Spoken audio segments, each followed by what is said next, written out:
Hey guys, this is Stacy from eatthebite.com, and today I'm making a delicious Super Bowl white queso dip with crispy crumbled beef. Let me show you how to make it.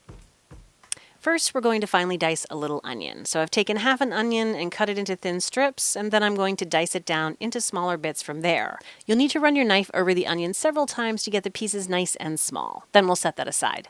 Next, I'll chop a little scallion like you see here and set that aside. I'll also be chopping some cilantro, which I'm going to use for my guacamole and for garnish. Once that's done, I'll set it aside as well. I'm also sauteing some spicy chilies to serve on the side in case anyone wants a little extra kick with this queso dip. I'm using American and Jack cheese for the dip, so I bought some sliced American cheese at the deli. I'm taking a stack of the cheese slices, and I'll start cutting it into strips like you see here. Then I'll cut it into cubes from there. You can break apart some of the larger cubes if you want. And then after that, I'm going to measure out my Jack cheese, and then I'll set my cheeses aside for now. There will be some multitasking involved. I've got my chilies in a pan with oil and a little salt, my butter melting to start building the queso dip, and my 80-20 ground beef in another pan, which I'll start breaking down into a crumbly consistency. And with the beef, you're going to be chopping it and breaking it down like this throughout the cooking process. Next, I'm going to add flour to my melted butter. I'll start mixing that together to make a roux, which is a thickening agent for sauces. We want to cook off any of that raw flour taste here. Again, I went back to the beef to chop it up while it's cooking. After that, I added warm milk to my butter and flour, and I'll stir that to combine. Over the next couple of minutes, the sauce will start to thicken. I'm also adding some onion powder here. Give that a mix. Next, I'll add my onion to the beef pan, and I'm going to let those cook on the side for a couple minutes. In the meantime, I'm going to add my cheeses into my queso dip pot. Once you've done that, just give it a gentle stir.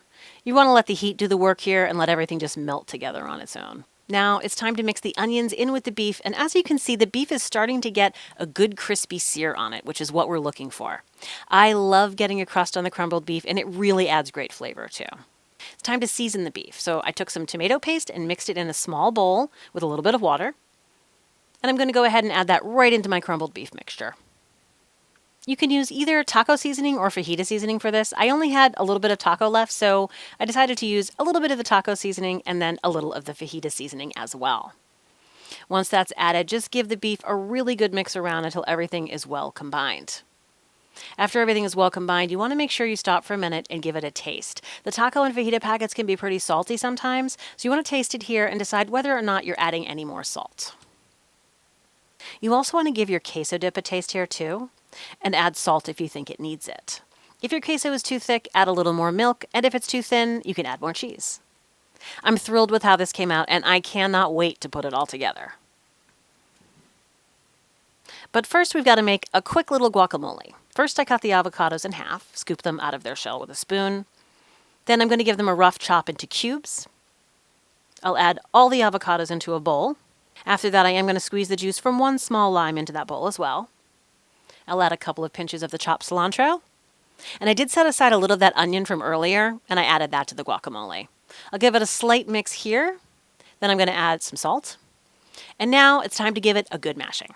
I'm using a potato masher for this, and you can make your guacamole as chunky or smooth as you want. Some people add diced tomato, sour cream, or hot sauce for a kick, but I like to keep it simple with my guac and make it all about the avocado.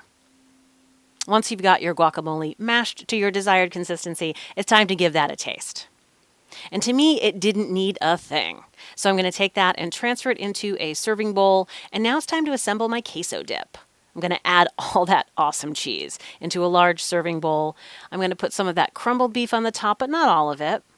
Next, I'll sprinkle the top with some fresh scallions, a little bit of that fresh cilantro, and I'm serving the hot chilies on the side, but I also wanted to garnish my bowl with a few of those as well. So just place them around the beef like you see here. And let's take a closer look at our Super Bowl white queso dip with crispy crumbled beef. This will drive your guests crazy. For this one, I put all the fixins around the cheese dip, including tortilla chips, the extra crumbled beef, salsa, scallions, those spicy chilies, and that awesome homemade guacamole. That's all for now, guys. If you're looking for more Super Bowl food ideas, you should check out my other video, which has more great recipe ideas for game day. I'll leave the link to that below in the description. And as always, you'll find all the printable recipes over on my website at eatthebite.com. Thanks for watching, and we'll see you next time.